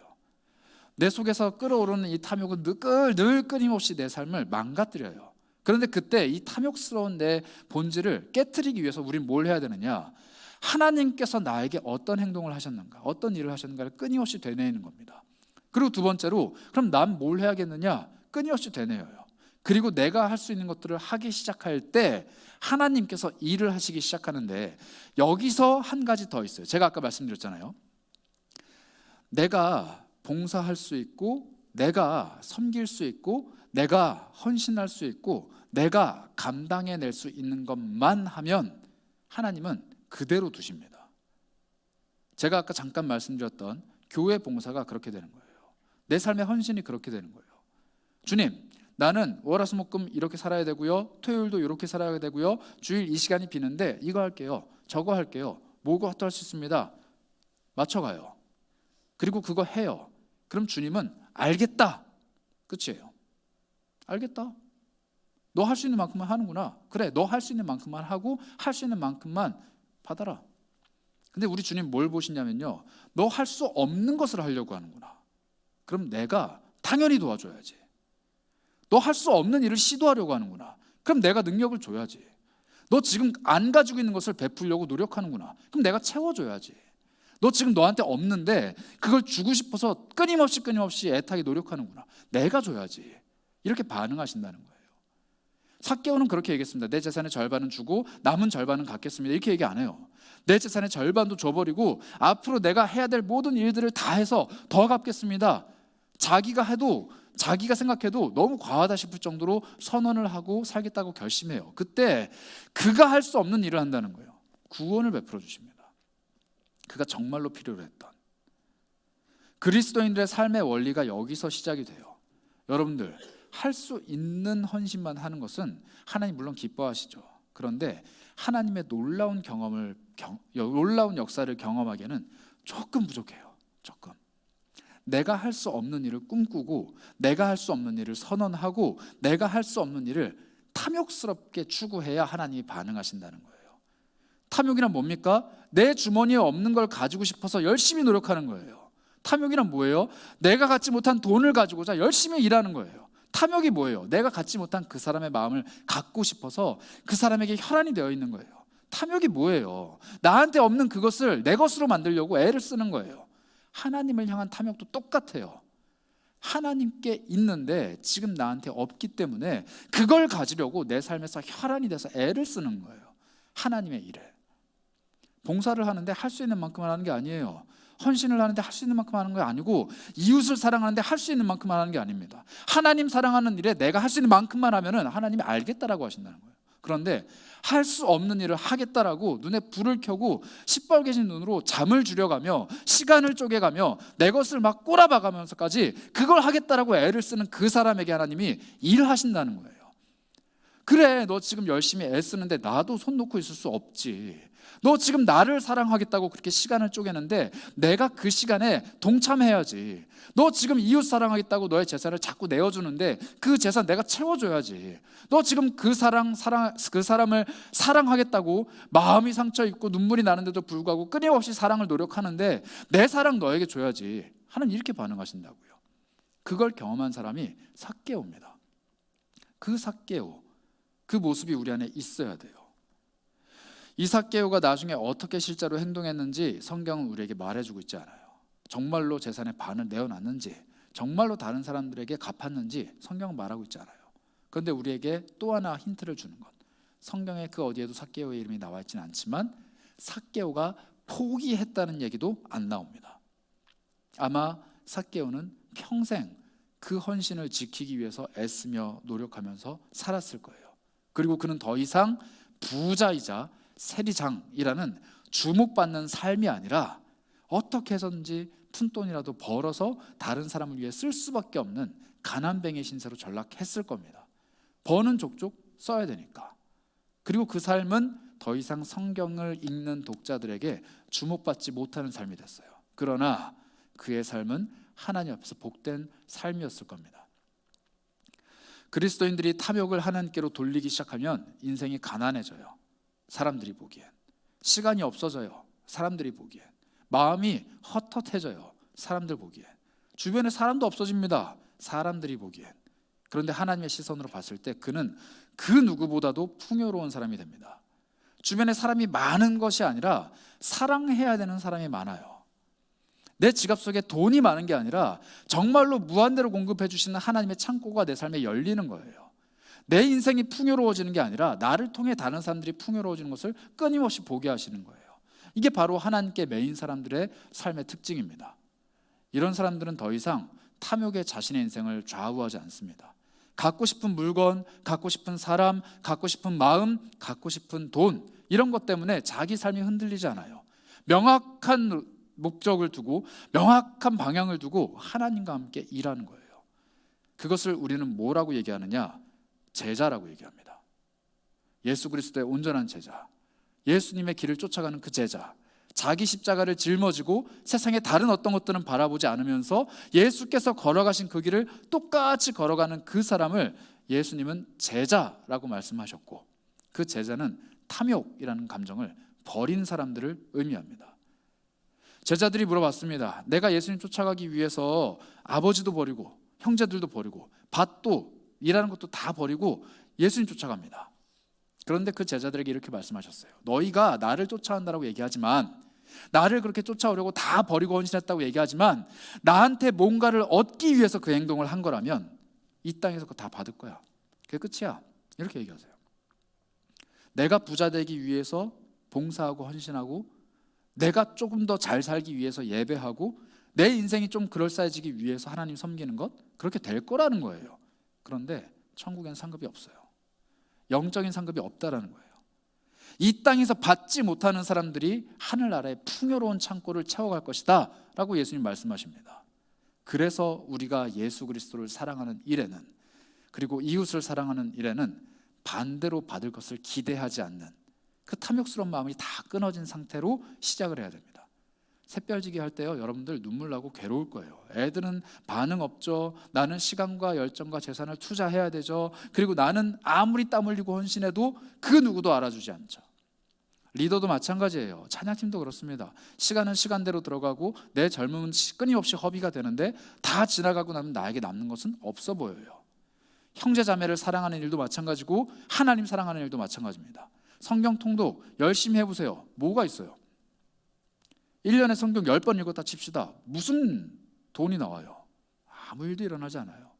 하나님 사랑하는 일은 내 인생에 그 어떤 복도 주지 않습니다. 그러나 하나님의 영적인 창고의 문을 여는 비결이 되는 거예요. 그게 어떻게 내 인생에 임할지 아무도 모릅니다. 눈에 보이지 않을 수도 있고 가시적인 성과로 나타날 수도 있어요. 그러나 나는 모르지만 하나님께서 예비하신 복이 나에게 임하는 비결, 이게 바로 탐욕을 끊어내고 이 탐욕의 원리가 아니라 하나님 앞에 사랑을 투자하고 이웃에게 사랑을 투자하는 진정한 하나님 사랑, 이웃 사랑을 실천하는 제자들의 삶이라는 겁니다. 이 삶을 살아가는 건 너무 힘들어요. 그래서 우리는 너무 쉬운 길을 택합니다. 그냥 내가 좋아하고 사랑하는 그것을 사랑하는 탐욕스러운 삶은 너무 달콤하고 쉬워요. 그래서 예수님 말씀하셨습니다. 제자가 되는 길은 너무 좁고 협착하여 아무도 쫓아오지 않는다고. 하나님을 사랑하고 이웃을 사랑해라 라고 예수님 말씀하셨는데 그것을 실천하는 것은 너무 어렵고 너무 고되기 때문에 좀처럼 쫓아오지 못한다 라고 말씀하십니다. 그래서 또 말씀하시죠. 부자가 천국에 들어가는 것은 낙타가 바늘귀로 들어가는 것보다 어렵다. 부자는 누군가요? 부자가 누군가요? 탐욕이 흘러넘치는 예전의 삭개오예요. 그런데 예수님 말씀하시죠. 오늘 이 사람이 아브라함의 자손이다. 구원을 선언하시죠. 누가 할 수 있다고요? 하나님이. 그래서 예수님 말씀하셨어요. 부자가 하늘나라 들어가는 것은 낙타가 바늘귀에 들어가는 것보다 어렵다. 하지만 하나님은 하실 수 있느니라. 우리 삶에 하나님을 사랑하고 이웃 사랑하는 것을 실천하는 건 너무 어려워요. 그런데 우리가 하면 못하는데 하나님 하실 수 있대요. 그래서 우리는 늘 기도해야 됩니다. 하나님, 나는 세상 것 사랑하는 탐욕의 마음은 정말 쉽게 품을 수 있는데 하나님을 탐욕스럽게 사랑하고 하나님을 끊임없이 뜨겁게 사랑하는 그 마음은 품기가 너무 어렵네요. 그 마음을 나에게 주세요. 하나님, 내가 세상에서 이윤을 얻기 위해서 노력하고 애쓰는 것은 너무 잘하는데 정말로 내 이웃을 사랑하고 아무것도 바라지 않는 그 마음은 품기가 너무 어렵습니다. 그러나 하나님은 하실 수 있으니 이 이웃을 사랑하는 그 마음 나에게 베풀어 주세요. 이 기도를 끊임없이 하며 하나님과 동행하는 삶이 바로 진정한 제자의 삶이라는 겁니다. 잠언 3장 27절, 28절은 이런 삶을 우리에게 이렇게 권면합니다. 잠언 3장 27절, 28절인데요. 너의 손이 선을 베풀 힘이 있거든 마땅히 받을 자에게 베풀기를 아끼지를 말아야 하는데 너에게 있거든 이웃에게 이르기를 야 오늘은 안 되겠다. 너 갔다가 내일 다시 와라. 내일 줄게. 이렇게 말하지 말아라. 오늘 선을 베풀 힘이 있으면 하라는 거예요. 오늘 내가 뭔가 할 수 있으면 하라는 거예요. 내 통장에 10,000원밖에 없으면 10,000원 중에 내놓을 수 있는 거 내놓으라는 거예요. 내가 오늘 시간이 1시간밖에 없으면 내가 남을 위해서 1시간 내놓으라는 거예요. 할 수 있는 것을 할 때 하나님이 일하십니다. 여러분들에게 1억, 10억, 100억, 1000억 내놓으라고 하나님 요구하지 않으세요. 여러분들에게 그런 부를 주신 적도 없고 여러분들에게 그것을 요구하지도 않으세요. 여러분들이 하실 수 있는 만큼. 그런데 하나님은 누굴 찾으시느냐? 할 수 있는 만큼 하는 많은 그리스도인들 중에서 할 수 없는 것을 하려고 꿈꾸고 애쓰고 노력하는 사람을 찾으신다는 겁니다. 그 사람이 하나님께 크게 쓰임받아요. 그래서 여러분들에게 내일부터 시작되는 이 금식에 동참해 보라고 말씀드리고 싶어요. 다이어트 하시는 분들 한 끼가 아니라 2끼 금식하셔도 괜찮아요. 여러분들 금식하는 일 힘들죠? 금식 안 하셔도 괜찮아요. 그러나 내 소유, 내가 가지고 있는 것 내어 놓아보세요. 여러분들이 10,000원을 내놓든 10만 원 내놓든 100만 원, 1000만 원을 내놓든 그것은 더 이상 여러분들 것이 아니게 될 겁니다. 그러나 여러분들이 이거 내가 내놓으면 하나님이 나한테 이거 해주시겠지, 내가 이때 헌신하면 하나님 나에게 이런 복 주시겠지, 이런 기대, 탐욕에 가득 찬 이런 투자 방식의 기대를 버리고 하나님, 내가 내놓은 일이 정말로 튀르키예와 시리아의 아이들에게, 인도네시아의 우리 전도사님들에게 온전히 다 흘러가기 원합니다. 그리고 내 인생에 어떠한 복을 내려주실지 나는 기대하진 않을게요. 그런데 하나님 주신다고 했으니까 조금만 기대할게요. 이런 마음으로 한번 시도해 보세요. 그러면 하나님이 여러분들의 삶에 어떤 방식으로 되갚아 주실지를 보게 된다는 겁니다. 내가 할 수 없는 일을 하고 나에게 부담되는 만큼 헌신하고 나에게 정말로 무리가 되는 만큼 하나님 앞에 내어놓을 때 하나님이 갚아주시나 안 갚아주시나 보라는 거예요. 여러분들 혹시 이 중에서 11조 내는 게 정말 흔쾌히 난 쿨하게 낼 수 있다 하시는 분들이 있으면 손들지 말고 그냥 두세요. 부러우니까. 저는 힘들어요. 11조 안 힘들어요?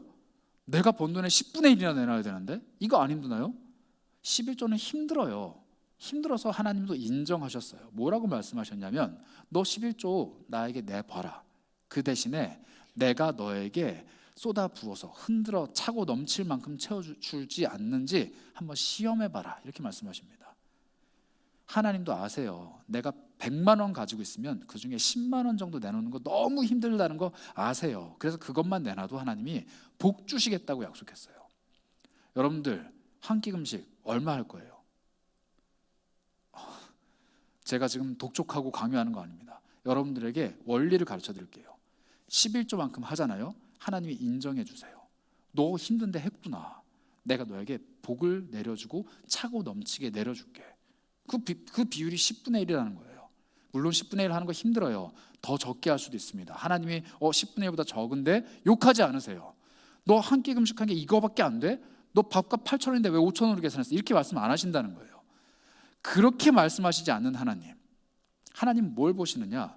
너 마음속에 지금 탐욕이라는 감정으로 헌신하니 아니면 깨끗하고 순수한 감정으로 헌신하니? 이거 물어보신다는 겁니다. 그래서 아까 우리가 봤던 그 영상의 두 번째 성경 구절이 그거예요. 누구든지 주님의 일을 하기 위해서 깨끗한 그릇을 준비하는 사람은 선한 일을 위하여서 쓰임 받는다. 준비함이 되리라 이렇게 말씀하십니다. 하나님은 늘 선하고 깨끗한 그릇을 찾으십니다. 그 그릇 안에 물이 얼마가 담겨 있는지는 중요하잖아요. 하나님 제가 5만 원 준비했는데요. 하나님 거기에 500만 원 쏟아 부으실 거예요. 하나님 저는 깨끗하긴 하지만 준비 못했는데요. 아니요, 하나님 쏟아 부으실 거예요. 하나님은 돈이 필요한 분이 아니라 하나님 앞에 깨끗한 그릇, 탐욕으로 얼룩져 있는 그릇이 아니라 정말 순수하고 깨끗하게 자기 자신을 내어놓는 그 그릇을 찾으신다는 겁니다. 그래서 여러분들 헌금하시는 게 중요한 게 아니라 금식하셔야 돼요.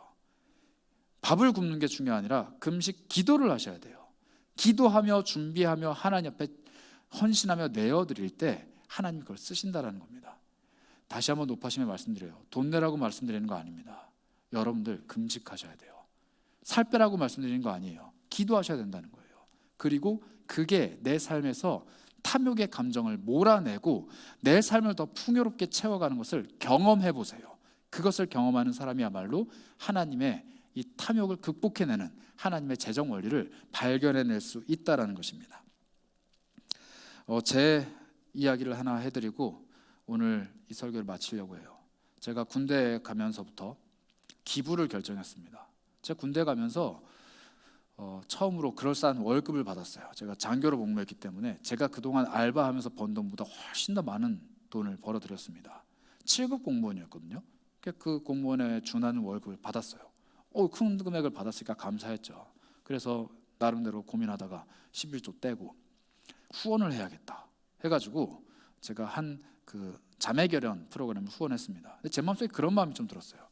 해외 아동들은 좀 많이 도와주는 것 같은데 국내에도 좀 아동이 있지 않을까라고 해서 막 찾아봤습니다. 찾아봤는데 제가 근무했던 데가 경상남도 통영이었는데 그 경상남도 지역에 있는 아이들을 돕는 그런 단체가 있더라고요. 그래서 제가 나름대로 좀 이렇게 선한 마음으로 후원을 했어요. 그래서 제가 거제도에 있는 눈이 보이지 않는 한 아이를 후원을 했습니다. 그 아이의 학용품을 제가 도맡았어요. 그래서 한 달에 5만 원 정도를 후원을 했거든요. 5만 원, 한 달에 5만 원씩 학용품을 쓰는지 모르겠는데 어쨌든 그 아이의 학용품과 학교에 생활하는 데 들어가는 돈들을 제가 이제 담당을 하는 거였어요.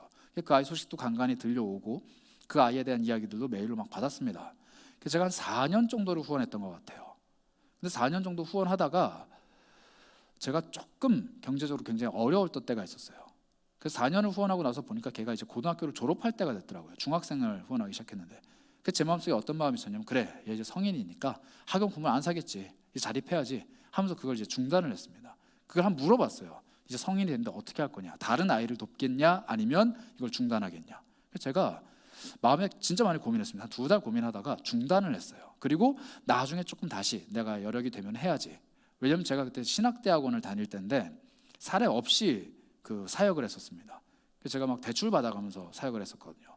그래서 그걸 중단을 했는데 여기까지는 좋았어요. 근데 몇 년 전에 제가 메일을 하나, 문자를 하나 받았어요. 부산 경찰청에서 온 문자인데 제가 후원하던 그 단체가 횡령을 저지른 거예요. 그래서 제가 후원한 후원금이 온전히 다 전달이 안 된 거예요, 그 아이한테. 그리고 횡령해서 사람들 잡혀가고 수사를 하고 있는데 얼마를 후원하셨고 그 후원 금액이 어떻게 사용된다라고 안내를 받으셨습니까? 라고 문의를 하는 설문조사가 온 거예요. 그 링크를 타고 들어가면은 제가 그 수사에 협조를 할 수 있는. 그래서 제가 처음에 보이스피싱인가 하다가 해봐야지 하고 들어갔어요. 근데 진짜더라고요. 검색해보니까 막 기사도 뜨고 난리가 난 거예요. 이 단체가 예를 들면 100억 원을 후원 받으면 70억은 자기들끼리 다 헤쳐먹고 30억 정도만 한 거예요. 10분의 3 정도만. 정말 나쁜 단체죠. 제가 그걸 모르고 나름대로 선한 마음으로 지원을 막 한 거예요.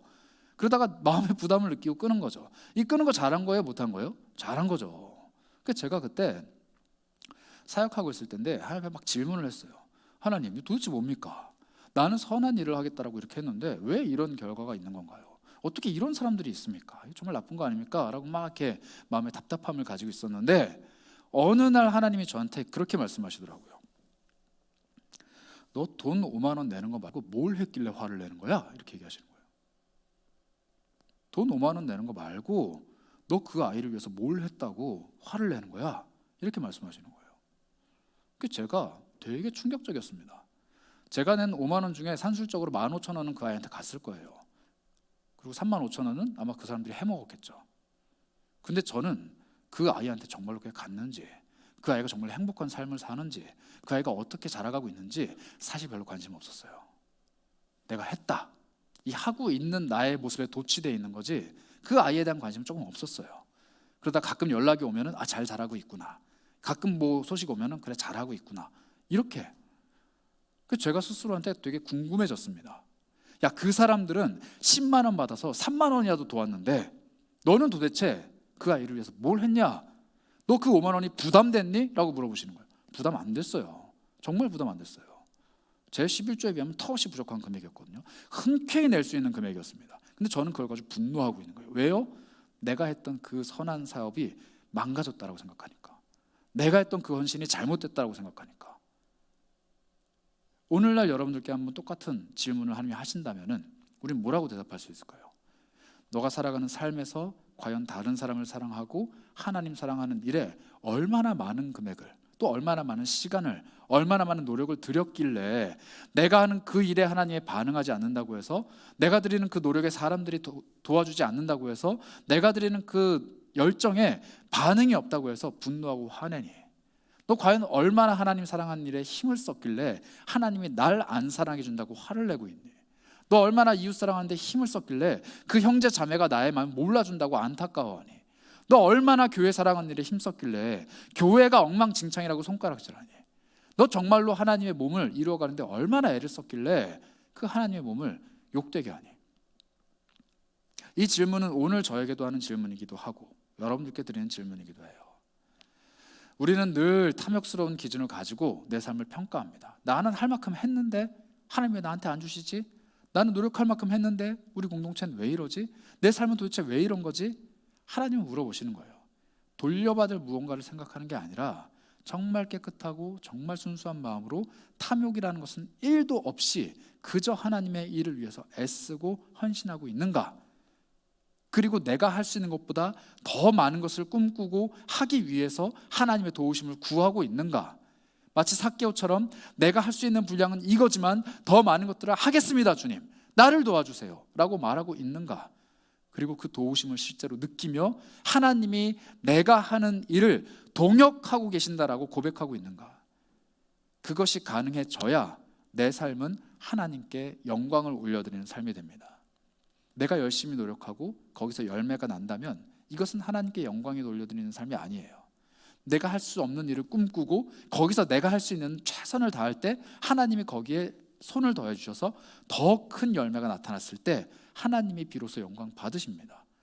똑같아요. 우리의 삶 또한 내가 정말로 하나님 앞에 드리기를 원하고 하나님 앞에서 열매 맺기를 원하는 것이 있다면 거기에 애쓰고 힘쓰고 투자하고 노력을 가하는 그 기준을 나의 탐욕을 채우기 위함이 아니라 하나님께 영광이 되기 위함으로 바꿔보세요. 그리고 도전해보세요. 하나님, 내가 내 탐욕스러운 마음을 채우려면 이 정도밖에 못하겠지만 하나님의 영광을 위해서 내가 이만큼을 꿈꿉니다. 소망합니다. 그리고 하나님, 할 수 있도록 나에게 능력과 상황과 환경과 여건과 재물을 열어주세요. 그리고 그것을 실제로 하게 하시는 하나님을 보세요.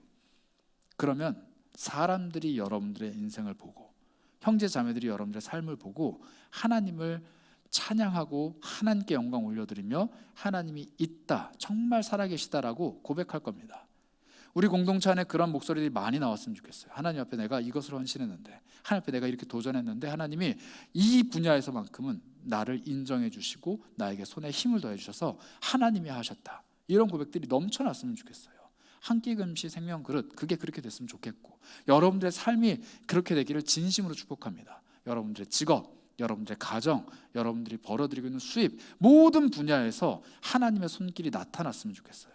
내가 선한 일에 힘을 더할 때, 내가 이 선한 일을 다른 누군가에게 베풀 때 하나님이 하신다라는 거예요. 그래서 오늘 다시 한번 우리는 기억해야 됩니다. 하나님을 사랑하는 일, 그리고 이웃을 사랑하는 일, 내가 할 수 있는 만큼만 하는 것이 절대 아니에요. 할 수 없는 것도 해야 됩니다. 그리고 그것을 하기 위해 하나님의 도우심을 구해야 되죠. 이 모든 것들을 하기 위해서 우리가 가져야 되는 딱 한 가지 마음이 있다라면은 그것은 뭐냐? 나는 할 수 없고 하나님만 하실 수 있다. 그리고 내가 가진 모든 것은 다 하나님 거다. 이 고백을 해야 돼요. 내 주머니에 있는 것들, 내 손 안에 있는 힘들, 내가 할 수 있는 나의 달란트들, 내가 활용할 수 있는 수많은 나의 삶의 모든 것들 다 하나님의 것이다 라는 고백이 있어야 꿈꿀 수 있습니다. 하나님 거니까 하나님이 하시겠지. 내 삶을 내가 움켜쥐고 이거 내 건데요, 나 할 수 있는데요, 하나님 가만히 계시죠, 내가 해볼게요 라고 말하는 사람은 탐욕이라는 굴레 안에서 벗어날 수가 없어요. 그러나 내가 얼마를 갖고 있던지 간에 이거 하나님 겁니다. 하나님 하십시오. 나는 그저 쫓아갈 뿐입니다. 그거 하는 순간 하나님이 내 삶에 역사하시기 시작한다는 겁니다. 그런 삶의 복이 여러분들에게 있기를 소망합니다. 그래서 오늘 우리가 이 찬양으로 하나님 앞에 고백할 거예요. 하나님, 온 땅의 주님이 하나님이십니다. 이 땅에 내려주신 모든 것들, 내 삶에 베풀어 주신 모든 것들의 주인이 하나님이십니다. 그러나 그 주인 되신 하나님이 나와 함께 동역하시기를 원하시니 내 삶이 점점점 풍요로워지고 내 삶이 점점점 윤택해지는 것 아니겠습니까? 하나님이 내 인생의 주인이라 고백드리오니 하나님 나를 사용하여 주시고 나를 함께 동행해 주시옵소서. 이런 고백으로 우리 함께 찬양하며 우리의 마음을 하나님 앞에 정돈하도록 하겠습니다.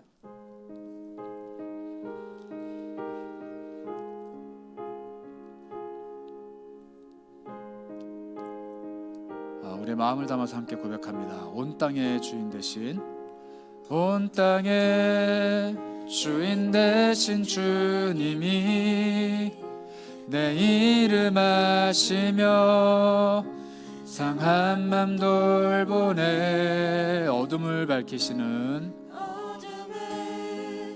밝히시는 새벽별, 방황하는 내 맘 주의 길 비추시. 다시 한번 고백합시다. 온 땅의 주인 되신 주님이 내 이름 아시며 상한 맘 돌보네. 어둠을 밝히시는 새벽별, 방황하는 내 맘 주의 길 비추시네. 나로 인함이 아닌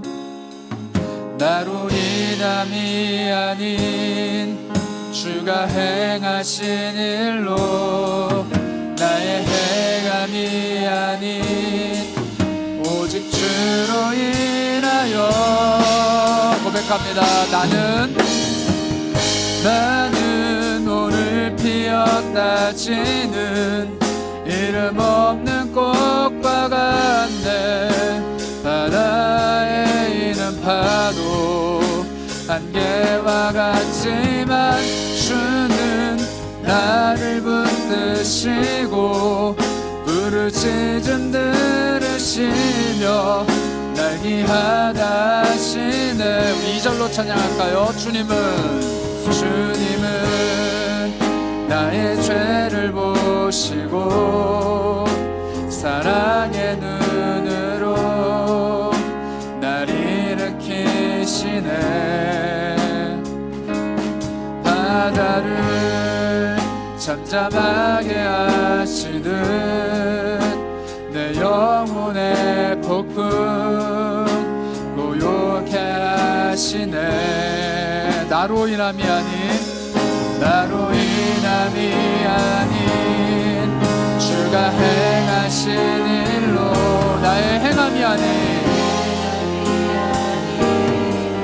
오직 주로 인하여 고백합니다. 나는 오늘 피었다 지는 이름 없는 꽃과 같네. 바다에 있는 파도 안개와 같지만 주는 나를 붙드시고 부르짖음 들으시며 날 귀하다 하시. 나는 오늘 피었다 지는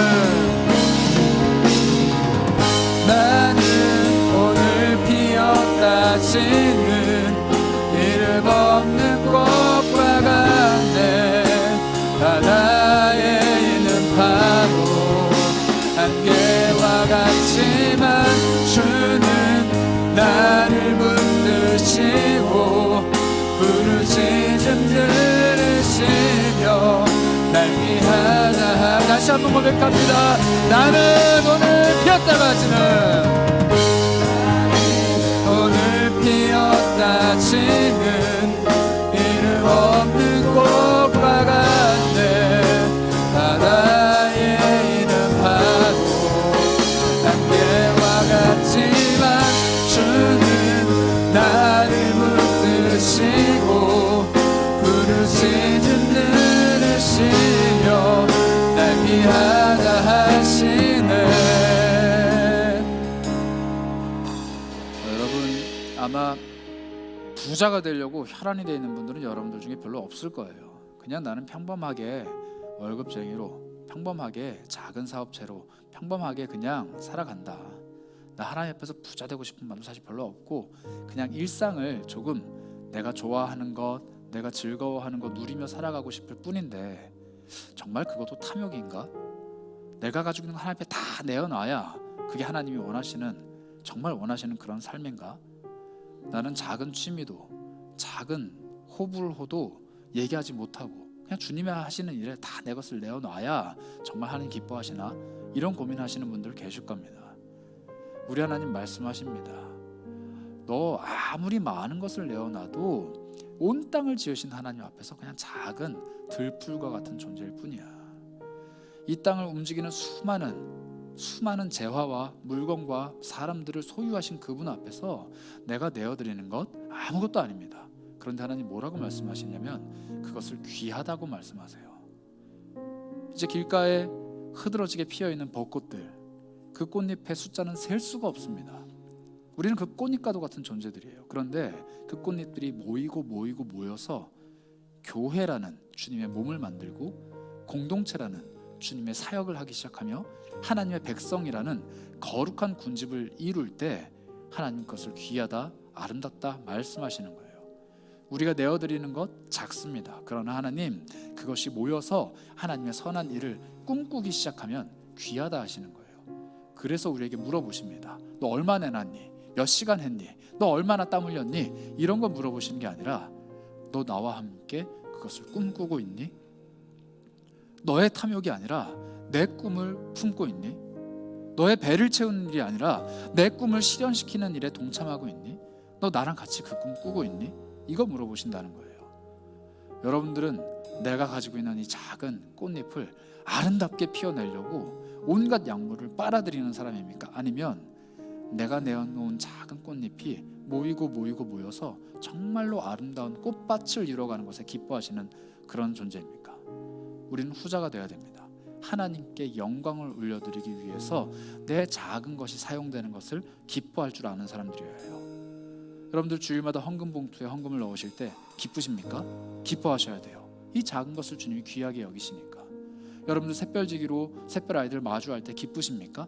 차고 넘치는 기쁨이 여러분한테 있어야 돼요. 여러분들 그 헌신을 주님이 귀하다 하시니까. 리더로 찬양팀으로 이 공동체를 사랑하는 모든 일에 헌신하고 계세요. 여러분들은 귀한 존재예요. 하나님이 귀하다 말씀하십니다. 그러니 스스로를 작게 생각하지 마세요. 나는 천하보다 귀한 영혼이고, 나는 천하보다 귀한 영혼들을 맡고 있는 존재고, 나는 천하보다 귀한 영혼을 사랑하는 그런 존재니까요. 그래서 오늘 여러분들 소망을 품고 한번 기도하셨으면 좋겠습니다. 하나님 여러분들 탐욕스럽다고, 그런 탐욕에 빠져 있는 사람이라고 정죄하지 않으십니다. 여러분들이 내어놓은 그 헌신을 귀하게 받으시죠. 그리고 말씀하십니다. 너 지금 이만큼 할 수 있는데 조금 더 꿈꿔보는 건 어때? 내가 도와줄게. 너 지금 이만큼 열심히 하고 있는데 조금 더 꿈을 꿔보는 거 어때? 내가 할 수 있게 해줄게. 하라는 게 아니에요. 꿈을 꾸라는 거예요. 내가 할 수 없는 그것을 꿈꿀 때 하나님은 할 수 있게 해주신다는 겁니다. 나는 할 수 있어. 너 꿈꾸기만 해. 나는 도와줄 수 있어. 너는 꿈만 꿔. 나는 너에게 이것을 다 줄 수 있어. 너는 꿈만 꿔. 그리고 그 꿈을 꾸는 다른 모든 사람들과 함께 동역해. 공동체를 만들어 교회를 일궈. 그리고 하나님의 일을 같이 해. 그게 내가 원하는 삶의 방식이야. 오늘 여러분들이 갖고 있는 탐욕스러운 마음이 조금이라도 여러분들 마음속에 발견된다라면 하나님 앞에 그것은 과감하게 내려놓으시고 오늘 한번 같이 꿈꾸면서 기도했으면 어떨까요? 하나님, 내가 그 그리스도의 꿈을 내 삶 속에서, 공동체 속에서 발견하기 원합니다. 내가 할 수 있는 것만 하는 것이 아니라 하나님의 꿈을 품고 같이 달려가기 원합니다. 나를 귀하다 말씀하시는 주님 앞에서 내가 작은 꽃잎 하나지만 아름다운 꽃잎이 되기 원합니다. 그리고 나와 같은 형제 자매들과 함께 하나님의 일을 꿈꾸기 원합니다. 우리 이런 소망을 가지고 잠시 하나님 앞에 우리의 마음을 내어놓으며 기도하며 다가가도록 하겠습니다. 기도합니다. 하나님 거룩한 것을 꿈꾸게 하시고 갈망하게 하시고 하나님의 은혜를 소망하게 하여 주시옵소서. 내가 할 수 있는 것뿐만 아니라 내가 할 수 없는 일을 꿈꾸게 하시기 원합니다. 하나님, 내가 할 수 있는 일을 하는 것이 아니라 내가 할 수 없는 일을 하기 위해서 애쓰고 투자하며 하나님 앞에 간구할 때 하나님의 채워주심을 경험하는 사람들이 되기 원합니다. 내가 할 수 없는 일을 두고 기도하게 하시고 내가 할 수 없는 일을 꿈꾸며 기도하게 하시며 내가 할 수 없는 그것을 마음을 품고 기도할 수 있도록 인도하여 주옵소서. 하나님 안에 간절히 소망합니다. 그 일을 위하여 나에게 생명까지 내어주신 그리스도를 품고 내가 꿈꾸며 소망하며 달려가기 원합니다. 내가 원하는 것을 이뤄가기에 탐욕스럽게 개걸스럽게 내 삶을 채워가는 것이 아니라 하나님이 꿈꾸시는 일을 하기 위하여서 나의 헌신과 노력과 눈물과 땀방울을 투자하는 사람이 되게 하여 주옵소서. 그리고 그곳 가운데서 일하시는 하나님을 발견하게 하시고 그곳에서 하나님과 동역하고 있는 나의 모습, 나의 공동체를 발견하게 하여 주옵소서. 하나님, 우리를 통해 무슨 일을 하시겠습니까? 우리를 통해 무슨 일을 꿈꾸시겠습니까? 우리를 통해 무슨 일을 계획하고 계십니까? 하나님, 그것을 실천할 수 있는, 실현할 수 있는 우리가 될 수 있도록 하나님의 꿈을 함께 푸는 공동체가 되도록 인도하여 주옵소서. 네, 우리 다시 한번 기도하실 때는 우리 공동체의 비전을 위해서 좀 기도해 주셨으면 좋겠습니다. 우리 인어프 청년 공동체 여기 모여서 예배하고 여기 모여서 서로 사랑하고 여기 모여서 서로 친교 나누라고 우리를 공동체로 불러 주셨습니다. 그러나 하나님, 한 가지를 더 하세요. 너희들이 모였으면 이제 그리스도의 거룩한 몸답게 그리스도의 일을 해라. 하나님의 거룩한 신부답게 하나님이 꿈꾸시는 일을 해라. 너희들이 할 수 있는 일 말고 하나님께서 맡겨주시는 일, 그 꿈을 우리가 준비하고 있습니다. 선교며 전도며 수많은 것들을 우리가 꿈꾸고 있어요. 여러분들 같이 기도해 주시길 부탁드립니다. 우리 인어프 청년 공동체 함께 꿈꾸고 있는 선교의 사역과 함께 꿈꾸고 있는 전도의 사역들이 있는데 그 꿈이 우리가 할 수 있는, 우리가 품을 수 있는 꿈이 아니라 하나님의 꿈이 될 수 있도록 우리에게 능력 베풀어 주시고 더 큰 꿈, 더 큰 비전을 보게 해 주시옵소서. 이 일을 위해 헌신하고 있는 13명의 하스피들이 있습니다.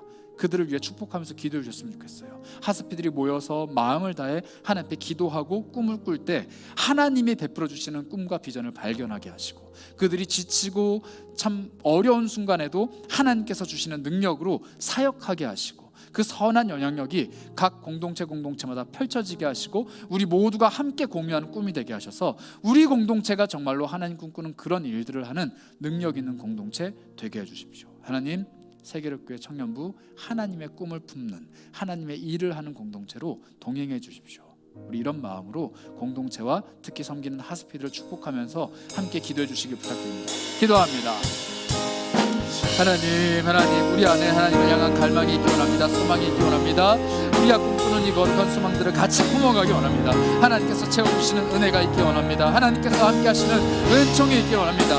우리가 품는 그 꿈에, 우리가 도전하는 그 꿈에 하나님이 방점을 찍어주시기 원합니다. 하나님의 은혜가 이쪽보다 차고 넘칠 수 있도록 인도하여 주시고, 우리가 꿈꾸는 여러 선교 사역들과 우리가 꿈꾸는 여러 전도 사역들 가운데 하나님께서 세워주시는 은총이 넘쳐날 수 있도록 하나님 인도해 주시고 발견하게 하시고 역사하게 하여 주시옵소서. 하나님이 간절히 소망하는 바가 우리 안에 넘쳐나기를 소망합니다. 하나님께서 꿈꾸시는 바가 우리가 꿈꾸는 꿈이 되기 원합니다. 하나님의 생각과 뜻과 계획을 우리에게 보여주시기 원합니다. 말도 안 되는 일이지만 우리가 시도할 때, 정말 꿈꿀 수 없는 일이지만 우리가 꿈을 꿀 때 하나님께서 이루고 가시는 기적이 이곳 가운데 펼쳐질 수 있도록 하나님, 우리의 마음을 모아주시고 우리의 생명력을 다할 수 있도록 우리에게 인도하여 주시옵소서. 하나님 채워주시고 함께하여 주시옵소서. 하나님, 나는 그리 탐욕스러운 사람도 아니고 그리 돈을 밝히는 사람도 아니고 그리 무언가를 움켜쥐기 위해서 애쓰는 사람도 아닙니다. 그냥 평범하게 그저 그런 삶을 살아가고 있을 뿐입니다. 그러나 하나님, 내 삶에 하나님을 사랑하는 일에 최선을 다하지 않는다면, 이웃과 형제를 사랑하는 일을 더 크게 꿈꾸지 않는다면 어쩌면 나는 하나님이 아닌 다른 것들을 내 마음의 중심에 두고 탐욕스럽게 살아가고 있는 그런 사람일지도 모른다라는 경각심을 심어주시니 감사합니다. 다시 한번 돌아봅니다. 나는 정말 하나님 사랑하고 있는지, 정말로 이웃과 형제 자매를 사랑하는 일에 최선을 다하고 있는지, 내가 할 수 있는 것뿐만 아니라 내가 할 수 없는 일까지도 꿈을 꾸며 하나님과 함께 동역하고 있는지 돌아봅니다. 내 삶을 하나님 앞에 올려드리는 삶의 예배라고 부르기는 하지만 정말로 월요일부터 이 주일 예배 순간 직전까지 펼쳐지는 내 삶이 하나님을 예배하는 삶인지 면밀하게 돌아보게 하시옵소서. 그리고 고백하길 소망합니다. 하나님, 더 큰 꿈을 꿈고 더 큰 꿈을 위해 달려가는 내가 되길 소망합니다. 나에게 능력 베풀어 주시고 나에게 여력도 열어주시고 상황과 환경을 바꾸어 주셔서 하나님 일 감당하는 데 부족함이 없도록 채워주셔서, 그 고백, 살아계신 하나님이 나와 함께 동행하신다라는 그 고백을 내가 먼저 느끼고 나의 공동체와 나의 형제 자매들에게 전하기 원합니다.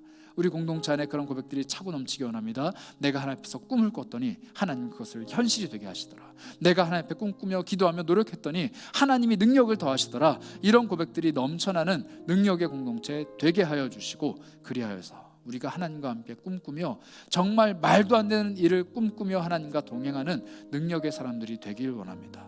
하나님, 인어프 청년 공동체 하나님께서 기억하여 주셔서 청년의 때 하나님이 꿈꾸게 하시는 바를 마음에 품게 하시고 자신의 능력보다 뛰어나신 하나님의 능력을 품고 살아가는 하나님의 사람들 되게 하시기를 원합니다. 우리가 도모하고 꿈꾸며 소망하는 모든 일 위에 하나님의 능력이 덧입혀져서 하나님이 영광 받으시고 하나님이 함께 하시는 것을 만천하 백성들이 알 수 있는 하나님의 공동체가 되길 원합니다. 뻔한 교회 공동체 되지 않게 하시고, 뻔한 사역하는 그런 공동체 되지 않게 하시고, 사람이라면 누구나 할 수 있는 그런 일하는 공동체 되지 않게 하시고, 하나님과 함께 꿈꾸고 하나님과 함께 동행하며 하나님이 일하시는 곳에 우리가 있는 하나님의 공동체 되게 하여 주시옵소서. 우리를 통해 펼쳐가실 놀라운 하나님의 능력을 소망합니다. 우리를 통해 일하실 예수 그리스도의 이름으로 기도합니다. 아멘. 지금은 온갖 탐욕에 찌들어 세상 가운데서 허랑방탕하게 살아가고 있던 그 삭개오를 불러 세우시고 하나님의 일을 꿈꾸게 하신 우리 주 예수 그리스도의 말도 안 되는 무한하신 사랑과 그 삭개오의 삶을 통하여 영광을 받으시는 우리 구주 하나님의 놀라우신 은혜와 그리고 그 일을 지금 오늘 우리와 함께 하시고자 각 사람 심령 속에 찾아오셔서 날마다 두드리고 능력 베풀어 주시는 성령 하나님의 교통하심이 이제는 내가 할 수 있는 일이 아니라 하나님께서 주시는 꿈과 비전을 품고 탐욕이 아닌 성령의 능력으로 살아가기를 간절히 바라고 원하는 함께 고개 숙인 모든 공동체 구성원들 머리 위에 지금부터 영원까지 함께 있을지어다.